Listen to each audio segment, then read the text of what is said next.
When you discover that the person you've trusted completely for 15 years has been living a double life, everything changes in one moment. It wasn't a dramatic revelation, not some caught text message or mysterious phone call. It was something far more mundane and therefore far more devastating. A spreadsheet, a credit card statement, and the simple arithmetic of betrayal. My name is Eric. I'm 47 years old, and I've spent more than 2 decades as a physical therapist in Pasadena, California. My profession taught me to read people, to understand their true state through subtle movements, muscle tension, and the telltale signs when someone avoids your gaze. After all these years, I became quite skilled at detecting when something was fundamentally wrong, even when people tried their best to hide it. It was mid-September when I first noticed the anomalies in our finances. I was sitting in my office after the last patient of the day had left, reviewing the annual statement from our joint credit card. Normally, I didn't pay much attention to these details. Daphne managed most of our finances with the meticulous organization of someone who'd spent 15 years as a logistics coordinator. She had systems for everything: bills, savings, investments. She was brilliant at it, which meant I'd grown complacent. I trusted her completely, perhaps too completely. But something caught my eye that September evening. In the past 9 months there were 12 trips to Barcelona. Whoa. I stared at that number, trying to make sense of it. Daphne's company had an office in Spain, a logistics hub they'd opened about 3 years ago, but even our CEO didn't visit it that frequently. I tried to remember the conversations around each trip, the details she'd shared over dinner, the emails I'd glanced at before she left, the postcards and stories when she returned. The details were vague, interchangeable, like a script repeated too many times. I couldn't recall anything specific. No particular challenges, no specific projects that required her attention. Just the same vague narrative each time. Meetings, client relations, routine logistics work. Nothing that seemed to necessitate monthly flights across the country and then across the Atlantic. I began to feel cold, even though the September California evening was still warm. I pulled up the other statements. There it was. The pattern laid bare. Hotels in Barcelona, consistently the same one. Gran Via. Restaurants in the central districts. Airlines. Small purchases that added up. Over the 9 months we were talking about nearly $40,000. $40,000 that I wasn't aware of spending. I closed the statements and sat in the silence of my office. The evening sun was painting everything gold and amber through the windows, but all I could feel was a creeping numbness spreading through my chest. I thought about my first marriage, the one that had ended 18 years ago. That had been 3 years of mutual confusion and miscommunication, 2 people pulling in different directions until the rope finally snapped. I told myself I would be different with Daphne. I would be more present, more attentive, more aware. I thought I was. Clearly I wasn't. Daphne and I had 15 years together. We met through friends at a dinner party, and I remembered being immediately struck by her energy. She was 5 years younger than me, with an ambition that seemed to consume everything around her.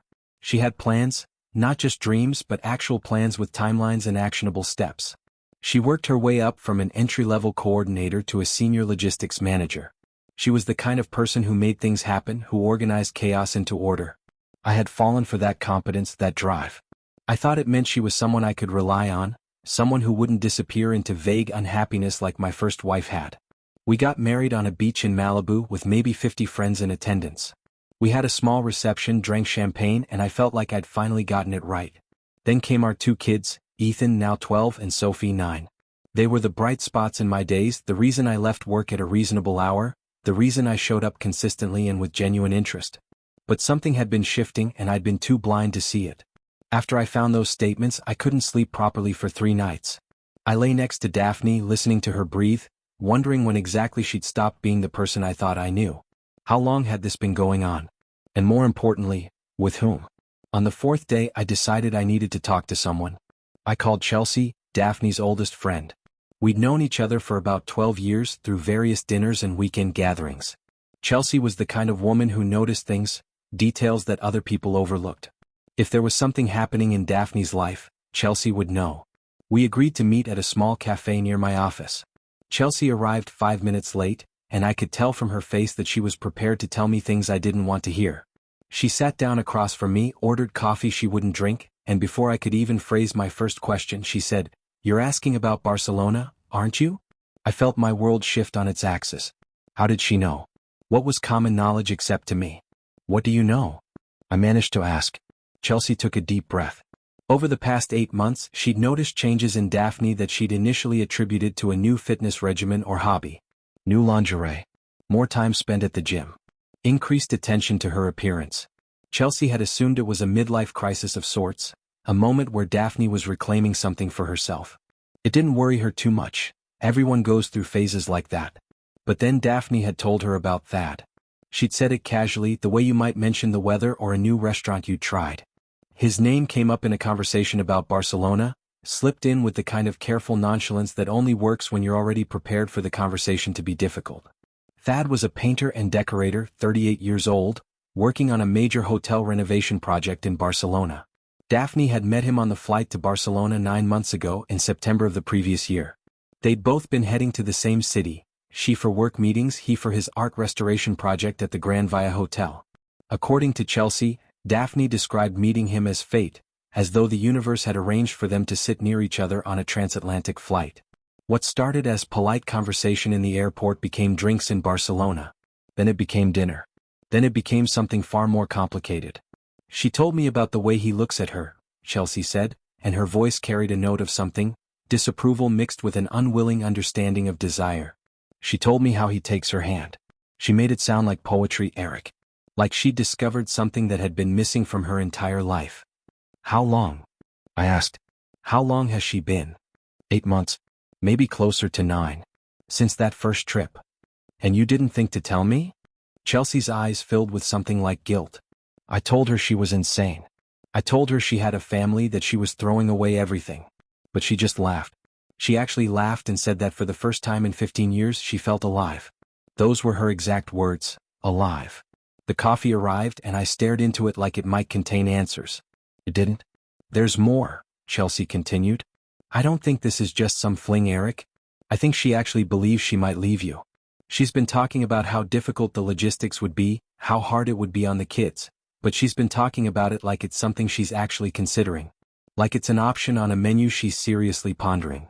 I left the cafe 30 minutes later, having asked Chelsea for as many details as she could remember. Names of the hotels, the schedule of trips, the restaurants. Everything. She provided what she could and I thanked her, though my voice sounded distant to my own ears. That night, I did something I'm not particularly proud of. I called Jim, one of Daphne's colleagues at her logistics company. Jim was senior to Daphne in the hierarchy, a man in his mid-50s who'd been with the company for over 20 years. I'd met him at a company party once, and we'd had a perfectly pleasant conversation about baseball. I didn't expect him to be forthcoming when I called him out of the blue, but I also didn't have much to lose at this point. I told him I was concerned about Daphne's work pattern and asked him, casually, about her recent trips to Barcelona. What was the nature of those projects? Was that volume of travel typical for her position? There was a long pause on the other end of the line.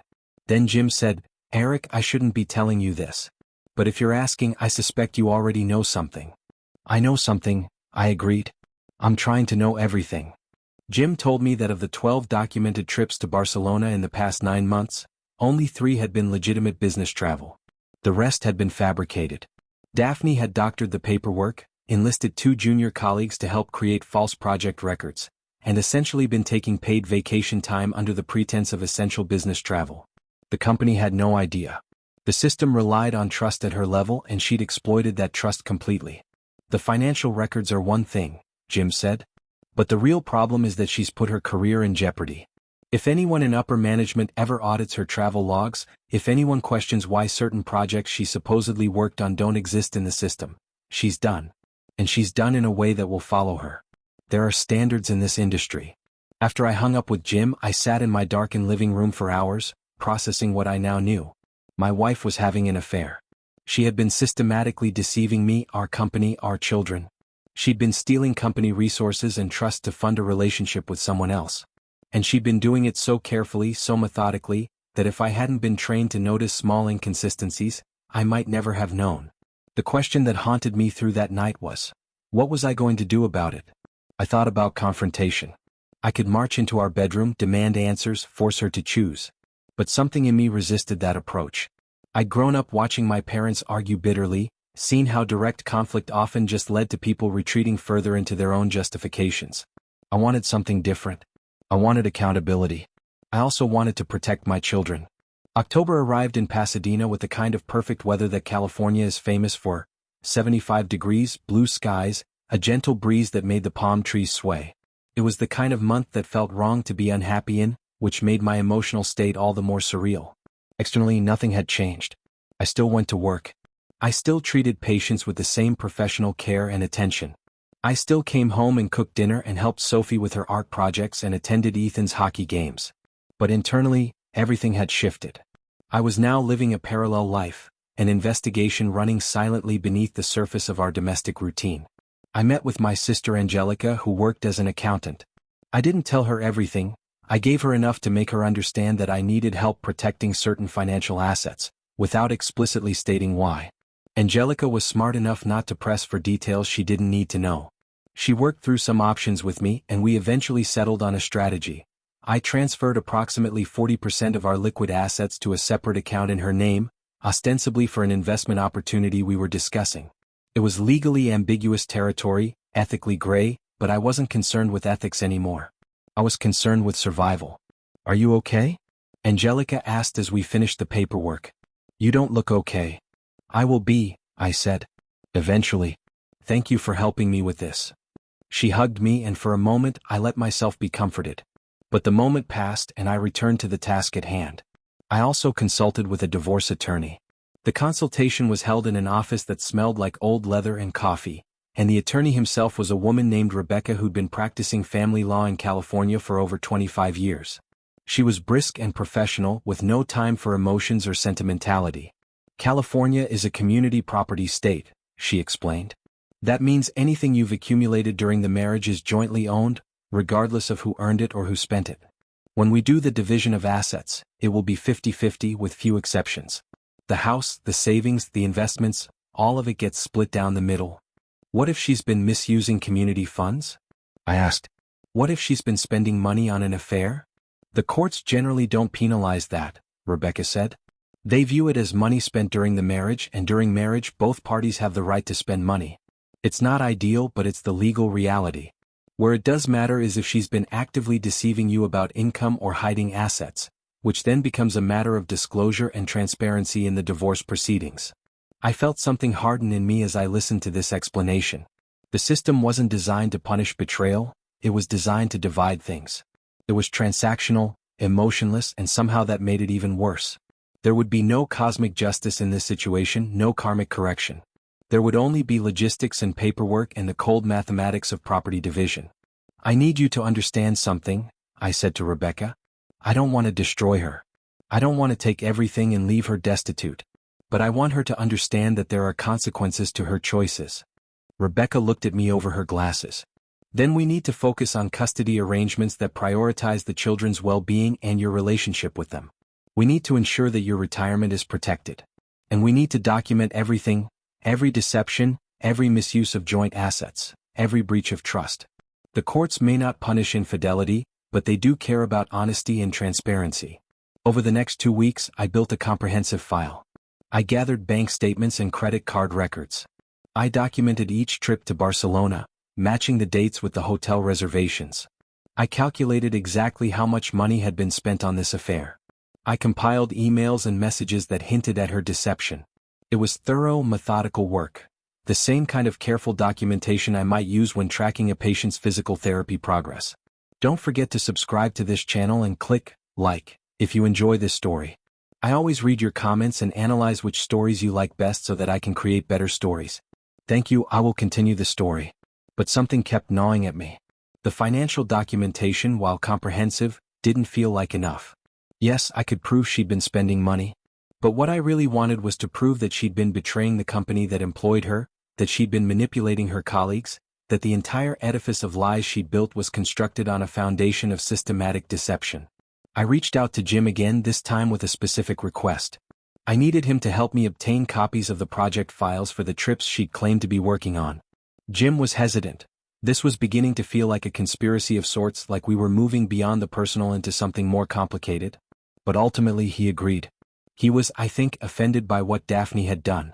She'd made him complicit in her lies by involving his colleagues. He wanted the record to be set straight. What Jim provided me with was damning. The paperwork was sloppy when you looked closely, inconsistent in ways that would be immediately apparent to anyone conducting a proper audit. Project dates didn't align with her travel dates. Signatures looked forged. The whole thing was a house of cards waiting for someone to blow on it.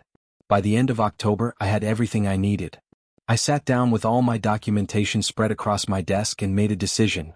I was going to tell someone at her company. Not to destroy her. That wasn't the goal. The goal was to ensure that she couldn't simply walk away from all of this as though nothing had happened. If she wanted to rebuild her life with Thad, she would do so without the security of her current employment and the financial advantages that came with it. I wrote a detailed letter, anonymous but thorough, explaining the financial discrepancies in her travel logs, the falsified project documentation, the manipulation of company resources. I attached copies of the relevant documents, the ones that Jim had helped me obtain. I addressed it to the CEO of her company and deposited it in the mail on a Tuesday in late October, right as the autumn leaves were beginning to turn colors on the trees in Pasadena.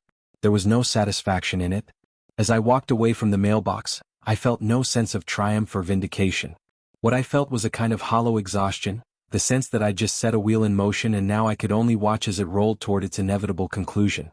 The first indication that something was happening came from Daphne herself, though she had no idea that I knew anything. She came home from work in early November with an expression I'd never seen on her face before, a kind of blank shock, as though someone had reached into her chest and removed her ability to feel. She went directly to our bedroom without greeting me or the kids, and she stayed there for over an hour. When she finally emerged, her eyes were red, and her hands were shaking. "I need to talk to you," she said. "In private." We went into the kitchen, away from where Ethan and Sophie were doing homework in the living room. Daphne sat down at the table and for a long moment she didn't say anything. She just stared at her hands as though they belonged to someone else. "I've been fired," she said finally. "The company is conducting an investigation into some of my travel records. They've determined that there were inconsistencies, that some of my reported work trips weren't actually work trips. They're saying I violated company policy. They're saying I lied." I felt my heart rate increase, but I kept my face neutral. "What did you tell them?" "I denied it at first. But then they showed me the paperwork, the forged signatures, the false project records. They had it all. Someone sent an anonymous report to the CEO, someone who had access to all my documentation. Someone inside the company who knew exactly what I'd been doing."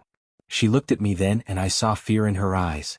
Fear and, I think, a dawning realization that her world was beginning to collapse in ways she hadn't anticipated. "I didn't know what else to do," she continued. "I had to tell them the truth. I told them that I'd been taking unauthorized trips but that they were personal, not professional. I didn't elaborate beyond that. But they fired me anyway. They said they can't maintain someone in their organization who's willing to deceive them and falsify documents." I remained silent. What could I say? I was the one who'd sent that letter. I was the one who'd decided to tip over her house of cards. "I need to think about this," I said finally. "I need to process what you're telling me." "You're angry," Daphne said. It wasn't a question. Yes. Among other things. Over the next few days, I didn't confront her about the affair. I let her sit with the consequences of her actions first. I let her experience what it felt like to have the safety net of her employment removed. And I let myself observe her, watching to see if she would come to me with honesty or if she would continue to construct lies. She didn't tell me about that. Not immediately. It took 3 days before she finally sat down next to me while the kids were asleep and said, "There's someone else. There has been for about 9 months. I know I should have told you. I know I should have handled this better. I know I've completely destroyed everything we had." I listened. I didn't interrupt. I let her explain about meeting him on the plane, about how different he made her feel, about the fantasy she'd built around him. She cried while she talked, and I observed her tears with a strange sense of detachment. I remembered when those tears would have broken my heart. Now they just seemed like the natural consequence of choices she'd made freely. "What do you want to happen?" I asked when she finished. "I don't know," she said. "I don't know if I want to stay married to you. I don't know if I want to be with him. I don't know anything anymore except that I've made terrible choices and I've hurt the people I care about most. I've hurt you. I've hurt our children. And I've probably destroyed my career in the process." "You have," I agreed. "I deserve this," she said. "Whatever happens next, I deserve it." In some ways, that moment was the hardest for me. If she'd been defiant, if she'd blamed me for not understanding her or not making her happy, I could have held on to my anger. But her admission of culpability, her genuine remorse, forced me to grapple with something more complex. The fact that she was still a person I cared about, even though she betrayed my trust in fundamental ways. But caring about someone doesn't mean accepting their betrayal. And it doesn't mean staying in a relationship that's been poisoned by systematic deception. I told her that I wanted a divorce. I did this calmly without anger in my voice, which somehow made it worse. I explained that I'd consulted with an attorney, that I understood the legal implications, that I was prepared to move forward with the process. I told her that my primary concern was the children, and that I wanted to establish a custody arrangement that prioritized their well-being and their relationship with both of us. I'm not going to try to destroy you, I said. But I'm not going to stay in this marriage either. We'll divide assets according to California law.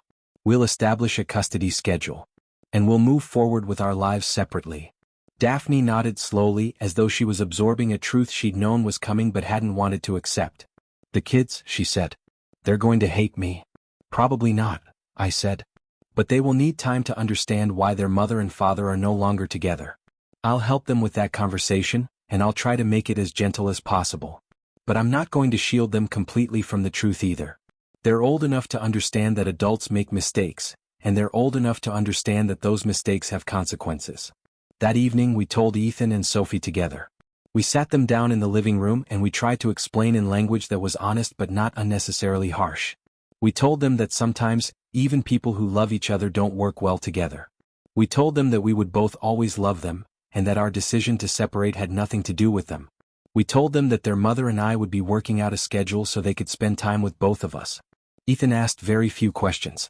He nodded and said, "Okay," and then retreated to his room. Sophie, on the other hand, had dozens of questions. Why were we separating? Was it something she did? Would we still be her parents?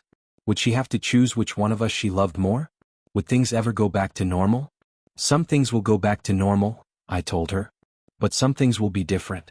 And that's okay. Different isn't always bad. It's just different. In the weeks that followed, the process of separation began in earnest. My attorney and Daphne's attorney negotiated the terms of our divorce. The house, which we'd purchased 12 years ago and which still had a mortgage on it, would be sold. The proceeds would be divided equally. Our investment accounts would be divided equally. The custody of the children would be joint, with them spending weekdays with Daphne and weekends with me, at least initially. I had managed to protect some assets by moving them to Angelica's account before Daphne knew about the divorce. The court didn't look too kindly on that, but ultimately, after Daphne's attorney challenged it, I was allowed to keep about 60% of what I'd moved. The other 40% had to be returned to the community pool and divided accordingly. In the end, the financial settlement wasn't as advantageous as it might have been, but it was better than if I'd left everything unsecured. The process of packing up our house was surreal. 14 years of our life together, divided into boxes and sorted into yours, and mine, and shared. Photo albums, books, kitchen utensils, furniture. The physical artifacts of a marriage being sorted like garbage before a move. We tried to keep the process civil for the sake of the children, but there were moments where the weight of what was happening pressed down on both of us so heavily that we had to step away from each other to avoid saying things we'd regret. By mid-November, as the California autumn deepened and the temperature dropped into the comfortable 60s, the house had sold. The paperwork was finalized. The assets were divided. The custody schedule was established. On paper, the marriage of Eric and Daphne had been officially dissolved, reduced to a series of legal documents and financial transactions. But in reality, the dissolution was far more complicated and far more painful than any document could capture. I found a small apartment about 15 minutes from the house we'd sold together. It was a one-bedroom, not ideal for hosting Ethan and Sophie on weekends, but it was what I could afford on my current income with the support payments I'd be making to Daphne. The kids would sleep in my bedroom when they visited and I would take the couch. It wasn't luxurious, but it was mine and it was a fresh start. Daphne, meanwhile, was struggling. The job market for someone who'd been fired for document falsification isn't particularly forgiving. Chelsea called me one day in late November to tell me that Daphne had managed to find employment at a much smaller logistics company, in a more junior position, at a salary roughly 40% of what she'd been making before. The professional consequences of her actions were proving to be severe and long-lasting. But then something happened that I didn't expect. Thad disappeared. Chelsea was the one who told me. She'd seen a post on Facebook, Thad announcing that he'd reconnected with an ex-girlfriend, someone he'd been involved with 20 years earlier, someone he'd apparently never forgotten. He'd posted a couple selfie with a woman named Lauren, captioned with something about rediscovering the love of his life and finally making the right choice after a long period of confusion. When I heard this, I felt a strange mixture of emotions. There was satisfaction, yes, the sense that the universe had delivered its own form of justice. But there was also something like pity. Daphne had upended her entire life, destroyed her career, created a rift with her children, and dismantled her marriage, all for a man who turned out to be looking backward to a past relationship all along. Chelsea reported that Daphne had been devastated. She'd apparently genuinely believed, that Thad was going to be her future. She'd thought that once the complications were cleared away, once she was divorced, once she had time to focus on him, they would build a life together. The realization that he was actually looking for a way out, that he'd simply been caught up in the excitement and newness of it all, hit her hard. "She's in a really bad place," Chelsea told me. "I know you're angry at her and you have every right to be. But Eric, she's struggling. She's barely holding it together. She has the kids most of the time, and she's working a job that exhausts her, and she's living in an apartment she can barely afford, and she's watching the man she threw everything away for walk away like it was nothing." I didn't respond immediately. On one level, I understood that this was exactly what I'd wanted, for Daphne to experience consequences. But on another level, there was no satisfaction in it. Watching someone you once loved suffer isn't redemptive. It doesn't heal the wounds they've created. It doesn't bring back the trust that's been shattered. "Is she okay?" I finally asked. "Like, is she considering doing something harmful?" "I don't think so. But she's isolated. You're not there. I'm trying to be supportive, but I'm her friend, not her partner. She needs people around her and she doesn't have them. The kids are asking why everything is different, why their mother is suddenly so sad all the time. She's trying to be strong for them, but she's barely holding it together herself." I sat with this information for a while. I thought about calling her, about reaching out. But I also knew that I couldn't be her source of comfort. My role had changed. I was no longer her husband. I was the father of her children and a man she deeply betrayed. What I did do was adjust the custody arrangement slightly. I offered to take the kids more on weekdays, to give Daphne more time to recover and stabilize herself. Not out of forgiveness, I wasn't ready for that, but out of a practical recognition that the kids needed at least one parent who was functioning well. Daphne accepted, and slowly over the weeks that followed she began to stabilize. She found a therapist. She joined a support group for people dealing with workplace trauma. She started rebuilding her professional reputation, taking on projects that would demonstrate her competence in her new position. She wasn't happy, I could see that when I dropped off or picked up the kids, but she was functioning. She was building a life, small and diminished as it was compared to what she'd had before, but life nonetheless.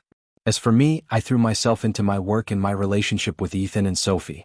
My patients noticed that I was sharper with them, more present. It turned out that having your life blow up around you is paradoxically clarifying. I knew what mattered: my health, my children, my integrity. Everything else was secondary.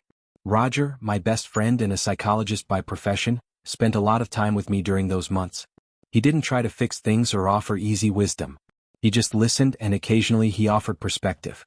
"You know what the most interesting part of this whole situation is?" he asked one day over coffee. "You're not bitter. You're hurt, sure. You're angry, absolutely. But you're not bitter. That's a crucial distinction that a lot of people miss." "What do you mean?"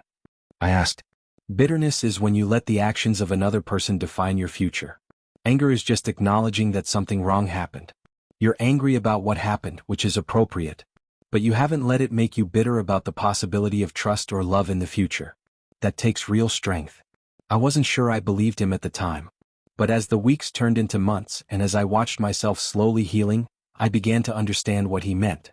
By the time the new year arrived, 2025, a fresh slate, I'd settled into a routine. I had my apartment, my practice, my custody schedule with my kids. I had my sister and my best friend and my therapist. I didn't have my wife, but I had something more important. I had my integrity. I'd been betrayed, but I hadn't betrayed myself. I'd sought justice not through destruction but through exposure and consequence. And I'd chosen to move forward rather than remain mired in the past. Ethan asked me once if I still loved his mother. We were driving to one of his hockey games, just the two of us, when he brought it up. "I love her in the same way I'll always love her," I told him. "She's the mother of my children. She's someone I shared a significant portion of my life with. But the kind of love that holds a marriage together requires trust, and trust requires honesty. We don't have that anymore. so the relationship had to change. Is she ever going to be happy? He asked. I think so, I said. Probably not in the way she imagined, but happiness rarely looks like we think it's going to. I think she'll rebuild. I think she'll find value in her work again and in her relationship with you and Sophie. I think it will take time, but yes, I believe she'll be happy again. Are you happy? He asked. I thought about that question carefully before answering. I'm healing. That's not the same as happy, but it's the first step toward it. I'm learning that happy isn't something that happens to you. It's something you build piece by piece, day by day, choosing what you'll focus on and what you'll let go of. We drove in silence for a while after that, and I knew he was processing my answers, working through his own complicated feelings about his family's dissolution. As the autumn of my life approached, not literally of course, I still had decades ahead of me, I'd learned that betrayal, while devastating, isn't the end of your story. It's just the chapter where you learn who you are when everything else is stripped away. And that knowledge, painful as it was to obtain, turned out to be valuable. Thank you for watching this video. YouTube may no longer suggest my channel to you, so subscribe to it to receive new interesting stories. You will also help the channel grow and improve the quality of its content. The screen now displays a playlist with other interesting stories that you can listen to. You can also write in the comments what stories you would like to see on the channel.